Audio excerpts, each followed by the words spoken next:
Loren, if I may. Ah, sir, hindi nyo natanong nagpag-usapan namin ni Chairman ngayon eh.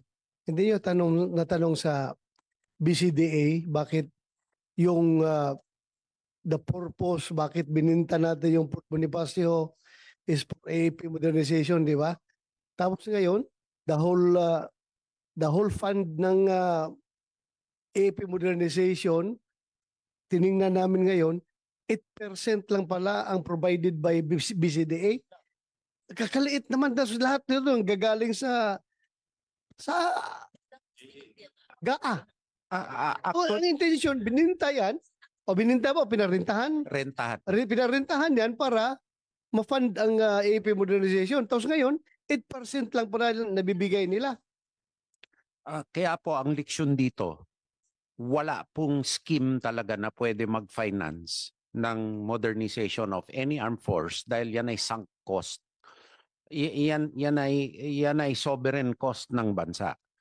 Ang BCDA na scheme ay partially lang na ma-fill sana yung gap. Kaso dahil hindi binenta yung lupa at nangapital pa yung mga nag-develop, natural, babawi pa ng costs yan bago magkaroon ng sharing ang lalo na pag joint venture ang pinasukan.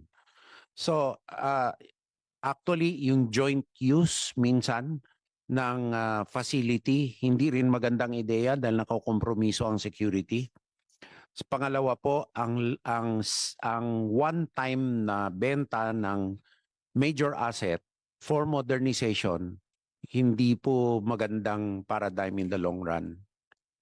Yeah, and right now, ang leksyon po ng mundo is the only way na ma-secure mo yung bansa mo is to assume that everything you will be needing a strong defense backbone at any one time for any geopolitical or internal purpose and lalo na po sa climate change.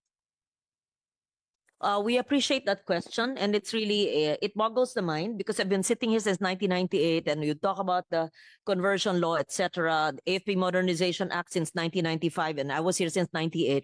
And hindi pa funded, and nga, kakarampot na portion ang mapupunta, yun ang dahilan kung bakit nag-privatization. So really, may karapatan silang magalit. And Your Honor, if you privatize it for private purposes, Yes. the goal will be return on investment naturally. Fair enough, kasi mga kapital yung mga tao. But that will not address the sunk cost that you need as a painful but necessary expense of any country, like your police force. You cannot let it be to a modernization because that peace and order is an essential that every citizen needs to pay for, actually.